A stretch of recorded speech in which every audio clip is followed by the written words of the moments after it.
Hello friend, welcome to Bajirao and Reddy institute. Today analysis की आज के अंक में हम 25 सितंबर 2023 की जो प्रमुख घटनाएं हैं, जो प्रमुख न्यूज़ है, उनको एनालिसिस करते हैं।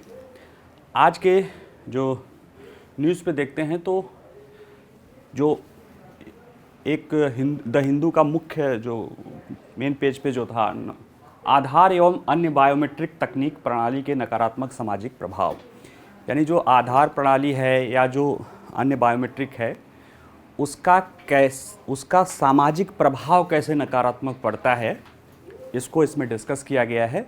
और ये एक बहुत बड़े लार्जर पिक्चर को रिप्रेजेंट कर रहा है, इसीलिए यहाँ पे हम इसको दिखाने की कोशिश करेंगे और थोड़ा डिटेल में डिस्कस करेंगे, ठीक है। दूसरा है केंद्र सरकार की कृषि प्रसंस्करण क्लस्टर योजना और इसका प्रदर्शन। सरकार ने कृषि क्षेत्र के उत्पाद और उसके निर्यात को बढ़ाने के लिए प्रसंस्करण या प्रोसेसिंग के महत्व को देखते हुए कृषि प्रसंस्करण क्लस्टर योजना शुरू की है। हालांकि अभी हाल में जो योजना कुछ दूसरे राजनीतिक कारणों से चर्चा में रही है, जिसकी वजह से ये न्यूज़ बना है, लेकिन द इंडियन एक्सप्रेस ने उस पर काफ़ी एक अच्छा अपना न्यूज़ रिपोर्ट किया है, अध्ययन किया है, लिखा है। तो क्या है योजना, क्यों है, क्या प्रॉब्लम्स है, कैसे है, इसको फिर हम समझने की कोशिश करते हैं, ठीक है। बिना समय गवाए चलिए शुरू करते हैं। आधार एवं अन्य बायोमेट्रिक तकनीक। आधार, आपको पता होगा कि आपके बायोमेट्रिक फिंगरप्रिंट, रेटिना आदि चीज़ों का, आइरिस का जो लेकर आपका हर व्यक्ति का एक यूनिक पहचान क्रिएट करता है। और ये एक सेंट्रलाइज्ड सिस्टम के द्वारा जिसका आप कह सकते हो जिसकी जिम्मेदारी UAIDAI की है, जो भारत सरकार की एक संस्था है, वहाँ सेंट्रलाइज सिस्टम या केंद्रीकृत प्रणाली के द्वारा आप अपने बायोमेट्रिक, आइरिस या मोबाइल OTP के जरिए आप अपनी पहचान को सुनिश्चित करा के उससे जुड़ी और चीज़ों का फ़ायदा या ले सकते हैं, ठीक है। यहाँ पे मूडीज़ एक इंटरनेशनल रेटिंग एजेंसी है, काफ़ी फेमस एजेंसी है। उसने एक अध्ययन किया डिजिटल बायोमेट्रिक यानी digital identification and digital finance, उसको लेके अपना अध्ययन किया। और भारत में उसने पाया कि भारत और भी दुनिया के देशों से कंपैरेटिव, जब अध्ययन किया तो भारत में ही किया, लेकिन दुनिया के और कंपैरेटिव देशों का अध्ययन करके उसने पाया कि जो बायोमेट्रिक प्रणाली है, जो आधार, खासतौर से भारत में तो आधार ही है, इसके कारण, इसका उद्देश्य तो बहुत महत्वपूर्ण है, लेकिन इसके कारण, जैसे उसने उद्देश्य बताया कि इसका उद्देश्य क्या है, जो हाशिए पे रह गए, मार्जिनलाइज या हाशिया पे रह गए लोग हैं, उनको विकास की मुख्य धारा से जोड़ना है और उनका कल्याण करना है। लेकिन कुछ तकनीकी दिक्कतों के या इसके जो नेचर के कारण कुछ समस्याएं उत्पन्न हो गई हैं, जैसे कई सारे लोगों की पहचान नहीं होना और कुछ सुरक्षा जनित चुनौतियां उत्पन्न हो गई हैं, ठीक है।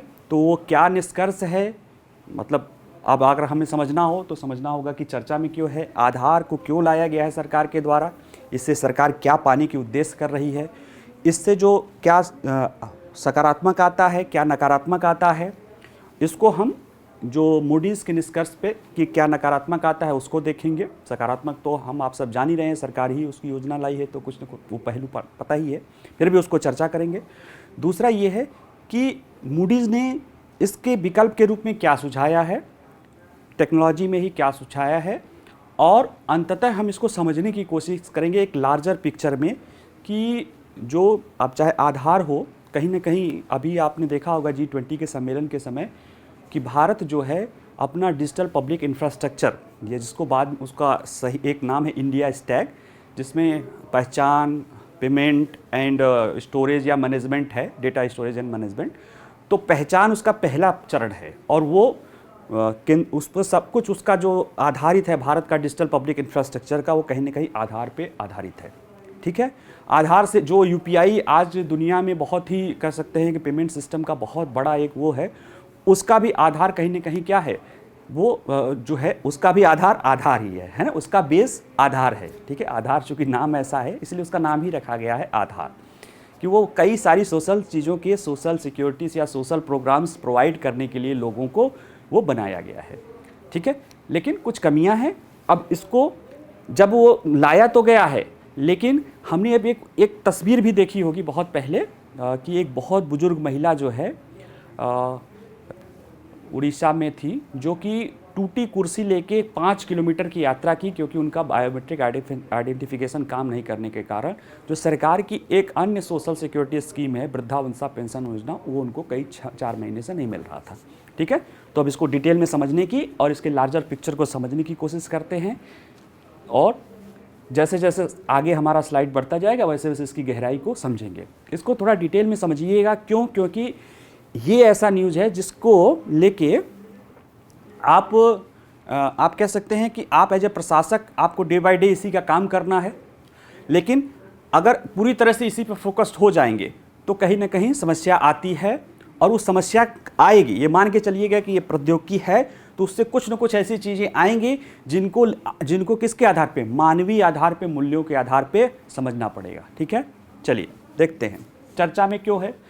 चर्चा में क्यों है? क्योंकि विश्व की प्रमुख रेटिंग एजेंसी है, उसने आधार कार्यक्रम जैसे भारत के आधार कार्यक्रम जैसे जितने भी केंद्रीकृत बायोमेट्रिक पहचान हैं उनको उनका जो है सामाजिक प्रभाव, मतलब सोशल सिक्योरिटी की जो स्कीम्स हैं जैसे मनरेगा है या जो भी जिस तरह की पहचान सामाजिक सुरक्षा में, जैसे महिला वृद्धावस्था पेंशन योजना है या विधवा पेंशन योजना है या और भी बहुत सारे डीबीटीज डायरेक्ट बेनिफिट ट्रांसफ़र की सरकार की बहुत सारी योजनाएं हैं, या जो सरकार का जो कह सकते हो आप उसको डिजिटल पब्लिक इंफ्रास्ट्रक्चर है जिसमें सोशल गुड्स या पब्लिक गुड्स को डिजिटली माध्यम से प्रभावित कर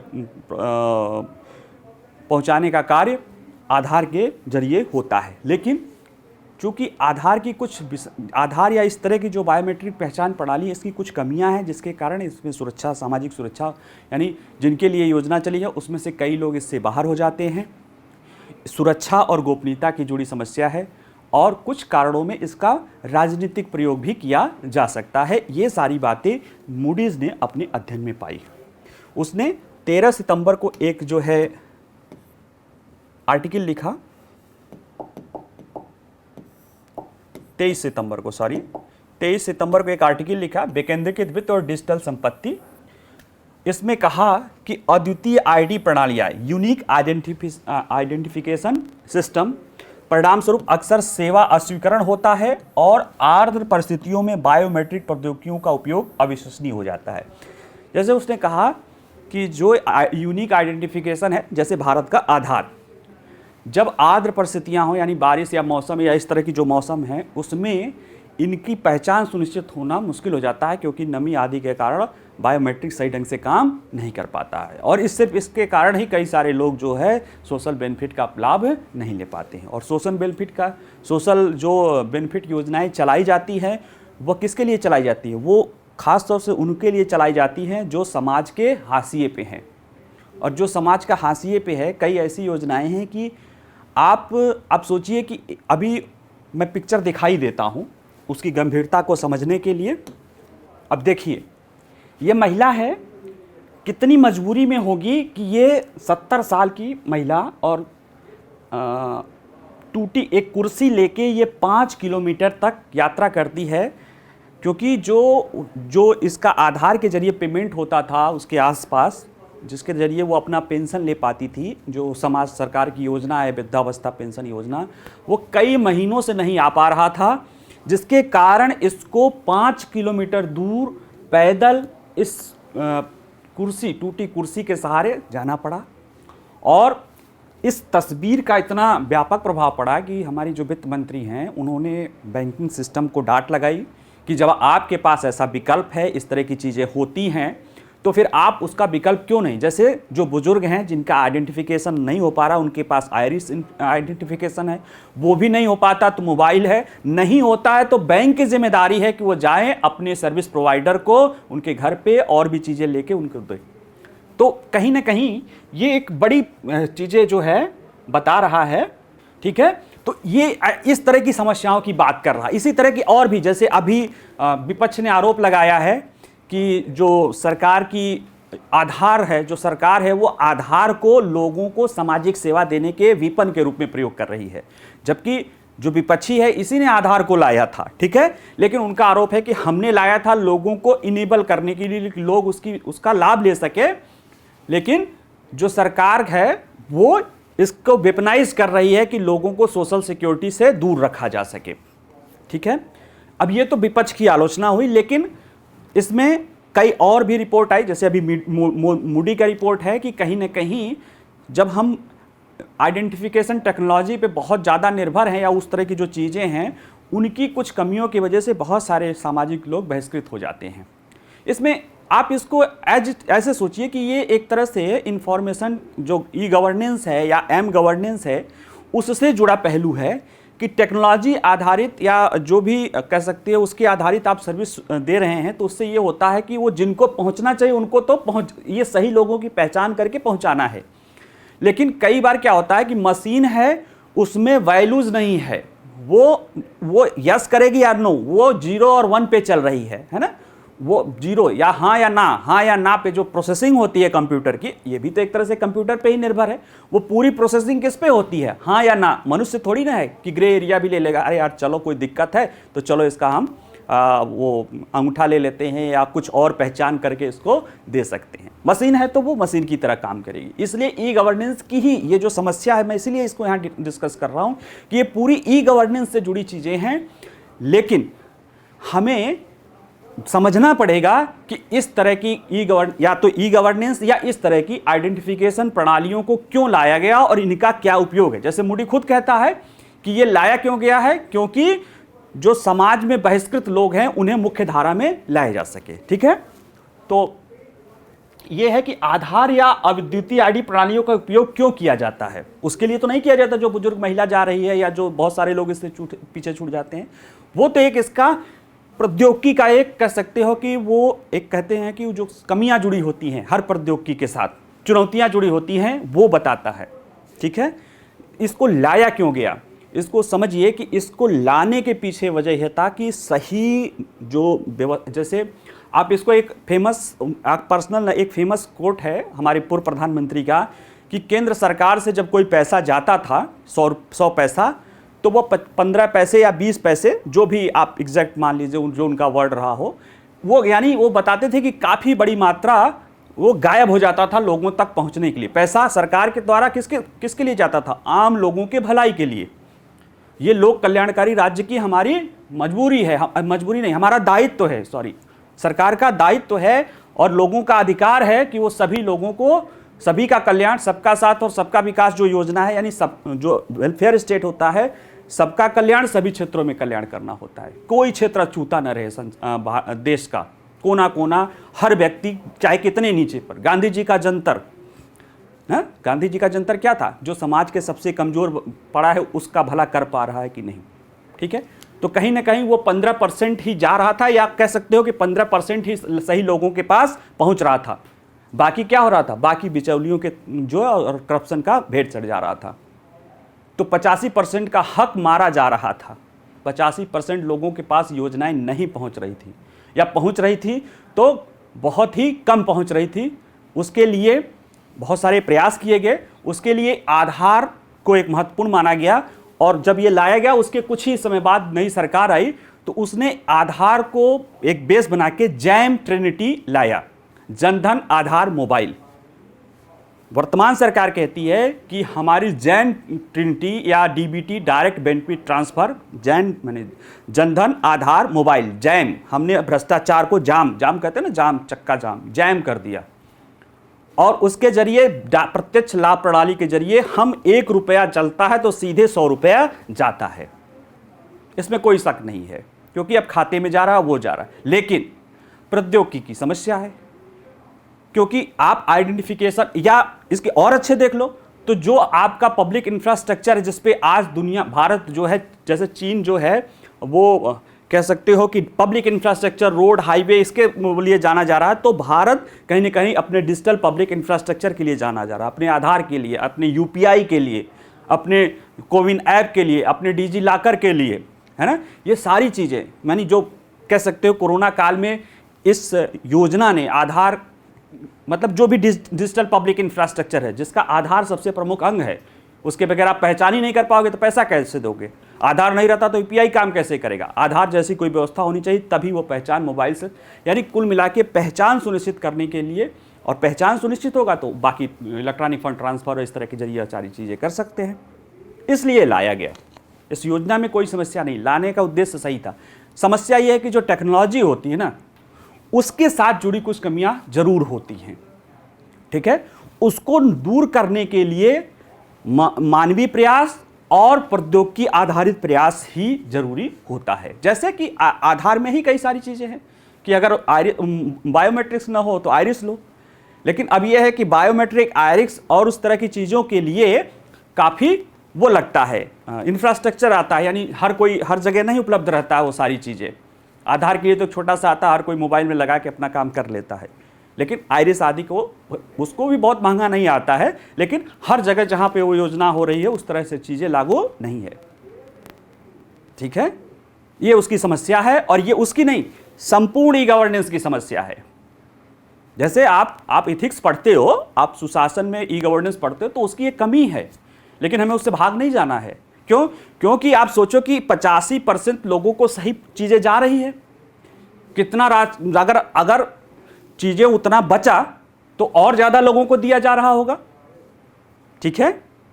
अभी क्यों चर्चा में आ रहा है, क्यों इसका वो हो रहा है? क्योंकि अभी सरकार ने मनरेगा के तहत, मनरेगा को जो Mahatma Gandhi rural employment guarantee, जो कि पिछली सरकार द्वारा शुरू की गई एक बहुत ही कह सकते हो कि भारत में उसमें रोजगार सुरक्षा, खाद्य सुरक्षा, ग्रामीण इंफ्रास्ट्रक्चर डेवलपमेंट के लिए बहुत अच्छी योजना है। उसमें पेमेंट सिस्टम को अब आधार से जोड़ने के लिए प्रयास किया जा रहा है, आधार बेस्ड पेमेंट सिस्टम, ABPS बोला जा रहा है। लेकिन उसमें जुड़ाव में और उसमें पेमेंट को लेकर लगातार दिक्कत आ रही है, इसलिए सरकार 5वीं बार उसको एक्सटेंड कर रही है 31 दिसंबर 2023 तक। तो ये चुनौतियां हैं, क्यों लाई गई हैं वो समझिए, लेकिन ये सारी चुनौतियां हैं। अब मूडीज भी क्या, मूडीज भी यही चीजें पा रहा है। मूडीज देखो कहता है दुनिया का सबसे बड़ा डिजिटल आईडी कार्यक्रम है, इसमें 1.2 अरब लोग जुड़े हुए हैं, ठीक है। तो वो मानता है कि ये बहुत है, लेकिन इसमें कुछ कमियां हैं। जैसे आधार के कारण अक्सर सेवा से इनकार कर दिया जाता है। मूडीज ने देखा कि कई बार, जैसे अब वही महिला का उदाहरण ले लो, ऐसे बहुत सारे आपको उदाहरण मिल जाएंगे, इसमें सब लिखा भी होगा और भी बहुत आपको लिखा मिल जाएगा। हमारा उद्देश्य है कि आपको इस पर एक कंक्रीट चीजें बताएं। तो पाया कि आधार चूंकि सेंट्रलाइज है, एक UID के थ्रू ही होता है, वैसे में क्या होता है कि आप पहले तो इसको हर जगह अगर आधार के साथ जुड़ना है तो आपको इसके जो इकोसिस्टम या इसको जो जुड़ना होगा उसके लिए पैसा ज़्यादा खर्च करना पड़ता है। दूसरे, इसके जरिए क्योंकि हमारे यहाँ का मौसम ऐसा है जिसके कारण कई बार बायोमेट्रिक आदि काम नहीं करते हैं, जिसके कारण जो है इसके जरिए जो बहुत बहुमूल्य जो सोशल स्कीम्स चल रही हैं उसका फ़ायदा बहुत सारे लोगों को नहीं हो पा रहा है, ठीक है। इसलिए तो सरकार उसको डिले करती जा रही है, और बहुत सारे विपक्षी दल कह रहे हैं कि इसको ऑप्शनल कर दो, ठीक है। दूसरा क्या कह रहा है जो कि इसके साथ जुड़ी समस्या है कि आधार के साथ गोपनीयता और उसकी डेटा की सुरक्षा की चुनौतियां हैं। हालांकि अभी तक कोई प्रमाणित डेटा नहीं आया है कि चूंकि आधार सरकारी एजेंसीज द्वारा किया जाता है, इसलिए जैसे एक आया था कि कोविन ऐप का, और इसलिए हुआ तो वो कोविन ऐप से गया था, आधार से उसका डेटा नहीं गया था। जो आधार आपकी बायोमेट्रिक सूचनाएं हैं वो लोगों तक नहीं होती हैं। तो लेकिन फिर भी ये कहता है कि इसमें ये है कि ये चीज़ें सुरक्षित नहीं है, और इसके विकल्प के रूप में ये बताता है कि जो आधार है वो सेंट्रलाइज आइडेंटिफिकेशन है, सेंट्रलाइज आइडेंटिटी है या सेंट्रलाइज आइडेंटिफिकेशन है, केंद्रीकृत है, एक केंद्रीकृत संस्था द्वारा है। इसकी जगह वो DID डिसेंट्रलाइज आइडेंटिफिकेशन की बात करता है, विकेंद्रीकृत जो है पहचान प्रणाली की बात करता है। और वो उदाहरण देता है कई सारे देशों, कैटलोनिया, अजरबैजान, एस्टोनिया में जो डिसेंट्रलाइज आधार पे जो ब्लॉकचेन टेक्नोलॉजी का प्रयोग करके, जो आप कह सकते हो वेब 3.0 का एक नवीन है, जिसमें हर व्यक्ति अपनी सूचना पर उसका अधिकार रहता है, जो डिसेंट्रलाइज आधार पे होती है, उसको अपना के भी उन लोगों ने चलाया है और उनको काफ़ी सफलता मिली है। लेकिन खुद वो कहता है कि इसमें भी चुनौतियां हैं। एक तो फिर वो प्राइवेट सेक्टर पे डिसेंट्रलाइज हो जाने के बाद फिर उनके मैनेज करने की, और जहाँ पे भाई ये सब छोटे छोटे देश हैं, कैटलोनिया, अजरबैजान, एस्टोनिया जो है, भारत के एक ज़िले के बराबर इनकी आबादी होगी, या कई ऐसे ज़िले उससे बड़े हों।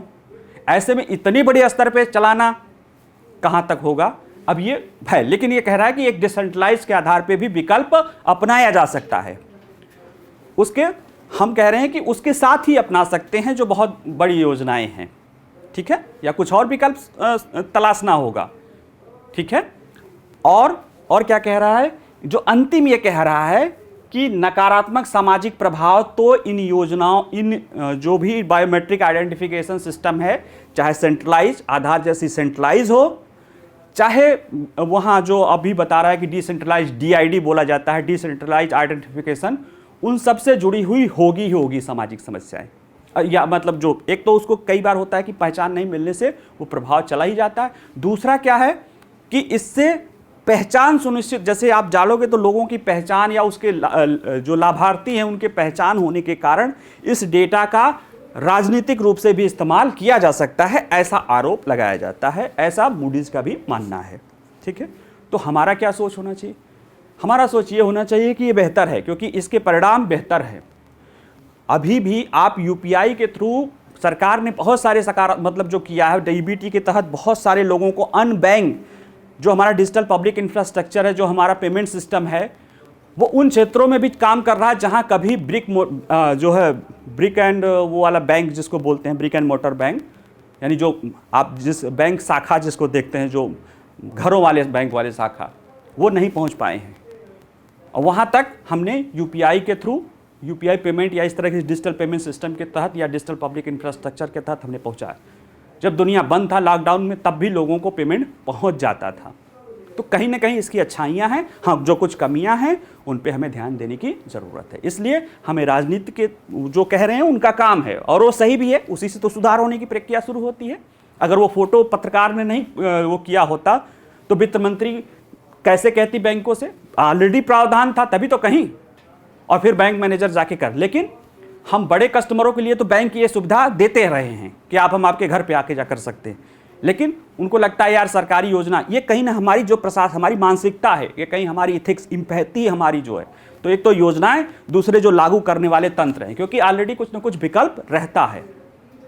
बायोमेट्रिक नहीं आ रहा तो आइरिस लगाओ, ग्राम पंचायतें आइरिस लगा सकती हैं, लेकिन उतना जहमत कौन उठाए, ठीक है।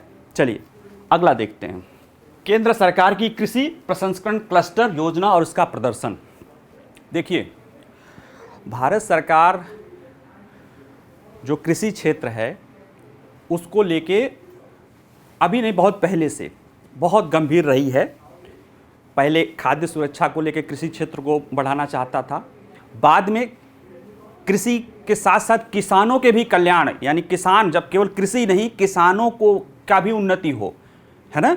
अब कृषि यानी उपज की ज़्यादा हो जाए तो खाद्य सुरक्षा सुनिश्चित हो सकती है, लेकिन अगर वो खाद्य चीज़ों हम उत्पादन कर रहे हैं वो बेहतर से बेहतर कीमत पे नहीं बिकेंगी, या जो किसान उत्पादन कर रहा है उससे किसान को लाभ नहीं मिलेगा, तो फिर कृषि सस्टेनेबल या सुरक्षित नहीं रह सकती। और अंततः जब कृषि सुरक्षित नहीं रहेगी तो इतनी बड़ी जनसंख्या का हम पेट कैसे भरेंगे?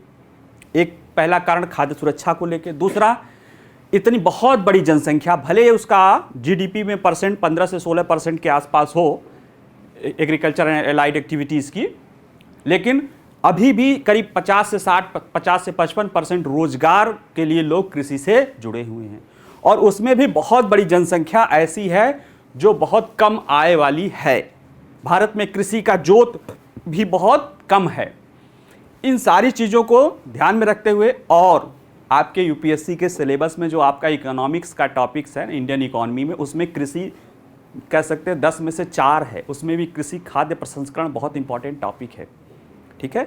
अगर डेटा के आधार पे देखा जाए तो 16 से 19 या 15 से 19 के बीच का जो भारत का कह सकते हो कि प्रोसेसिंग इंडस्ट्री को लेकर जो रहा है, कृषि एग्रीकल्चर प्रोसेसिंग को, तो विनिर्माण क्षेत्र या मैन्युफैक्चरिंग सेक्टर 5.1 से बढ़ा है, तो ये 10.3 या 10.6 अब एग्जैक्ट डेटा है, इसी में देख लेंगे, यानी 10% से ज़्यादा के दर पे बढ़ा है। यानी कहीं ना कहीं मैन्युफैक्चरिंग सेक्टर से दुगना की इसमें कैपेबिलिटी है बढ़ने की।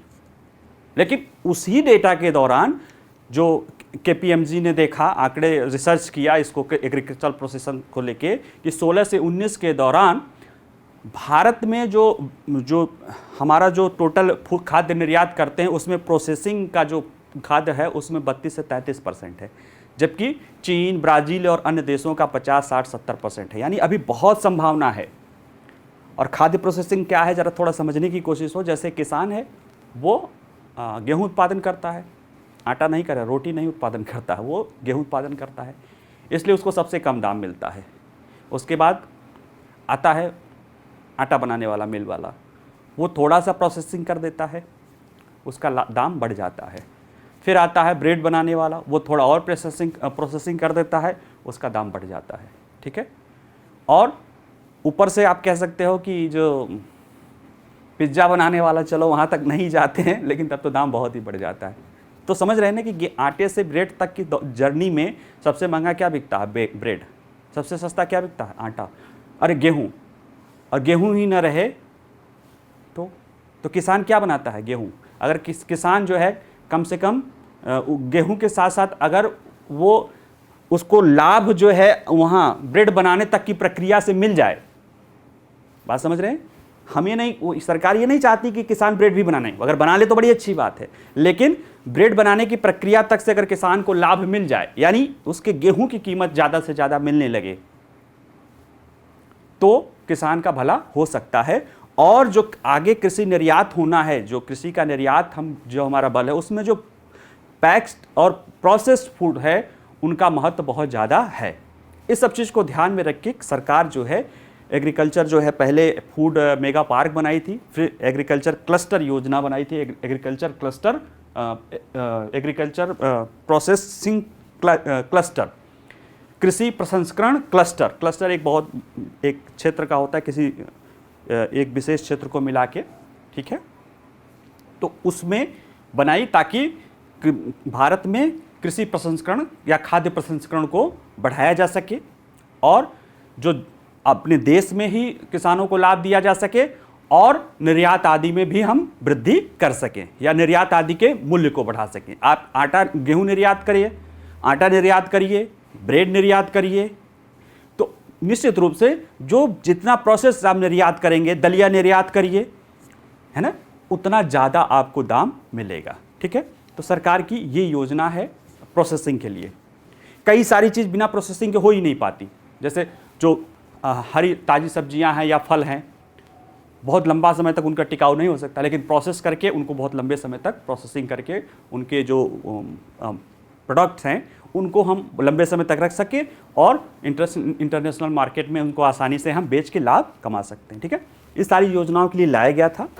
लेकिन अभी जो चर्चा में ये रहा कि असम की मुख्यमंत्री की पत्नी की से जुड़ी एक संस्था, एक वो है जो इसी प्रोसेसिंग क्लस्टर में वो अपना भागीदार रही हैं, जिन पे आरोप है, जो असम के ही जो विपक्ष के नेता आरोप लगाए हैं कि उन्होंने गलत तरीके से लाभ दिलाया है सरकार ने। हमें उसमें जाना ही नहीं है, हमें ये जाना है कि ये कृषि प्रसंस्करण क्लस्टर योजना का प्रदर्शन देखें तो अभी तक 79 जो है क्लस्टर योजनाएं एक तरह से है, जिसमें से भी कह सकते हो कि 70 ही है, बाकी बैक हो गई हैं और उसमें 2 ही एक्चुअल में कार्यरत हैं।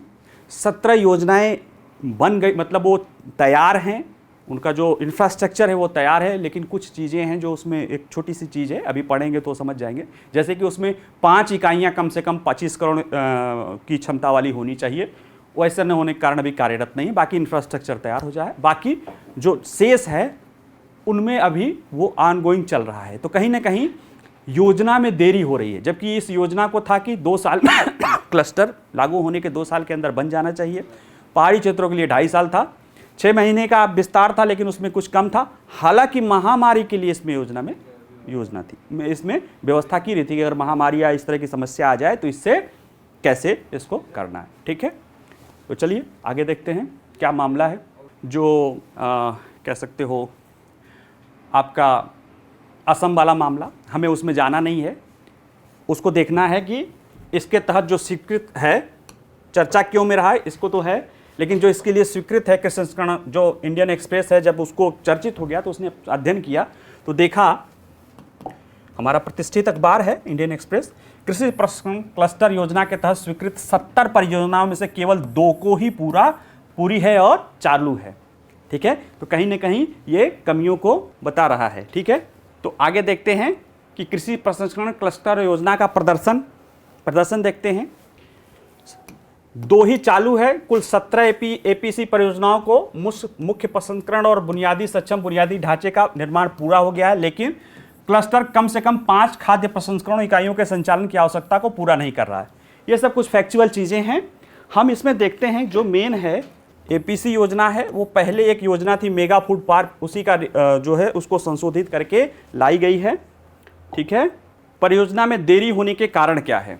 देरी हो रही है तो कारण क्या है? सरकार ने कहा है कि देरी होने के पहले तो परियोजना जो है उसमें 2 साल 2.5 साल का समय है और महामारी जैसे अप्रत्याशित घटनाओं के कारण जो है विस्तार का भी प्रावधान है।